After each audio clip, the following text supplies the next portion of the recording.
A ball is release from the top of a tower of height h metre. देखिए एक tower आपको दे रखा है, ये रहा टावर, ये रहा टावर आपके पास में।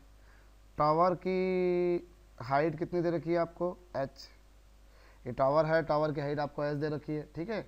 It takes t seconds in reaching to ground. ये ग्राउंड पे पहुंचने में कितने सेकंड ले रहा है, t सेकंड ले रहा है। आपने एक बॉल को यहाँ से ड्रॉप किया, अब चूंकि रिलीज किया है तो इनिशियल स्पीड उसकी 0 होगी, और उसको ग्राउंड पे पहुंचने में कितना सेकंड लग रहे हैं, कैपिटल टी सेकंड लग रहे हैं। हमसे पूछा है कि तो कैपिटल टी बाय 3 सेकंड बाद उसकी पोजीशन क्या होगी। तो चलिए हम एक काम करते हैं, सबसे पहले हम इक्वेशन ऑफ मोशन लगाते हैं।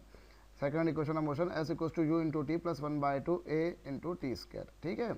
ये हमने इक्वेशन लगाई। अब जब बॉल ए पॉइंट से बी पॉइंट तक पहुंचेगी, when ball reaches from A to B, तब वो डिस्प्लेसमेंट कितना चल लेगी, एच चल लेगी। इनिशियल स्पीड उसकी 0, टाइम कैपिटल टी दे रखा है आपको भाई, ए से बी तक आने में, टॉप से ग्राउंड तक पहुंचने में उसको टाइम कैपिटल टी लग रहा है। एक्सेलरेशन कितना, जी इंटू टी स्क्वायर।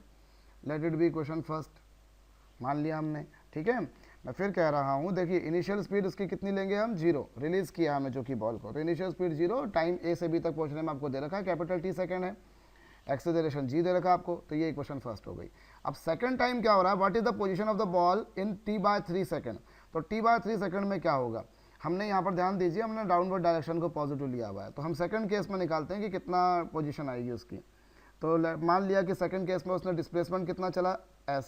ये s जो होता है ये क्या होता है, यहाँ पर मैं फिर याद दिलाऊँ आपको, s जो होता है वो क्या होता है, डिस्प्लेसमेंट, ठीक है। तो s इक्वल्स टू कितना हो जाएगा भाई, इनिशियल स्पीड तो 0 थी, और टाइम कितना दे रखा आपको, t/3 प्लस 1/2, एक्सेलरेशन तो g ही लगना है, और टाइम t/3 है।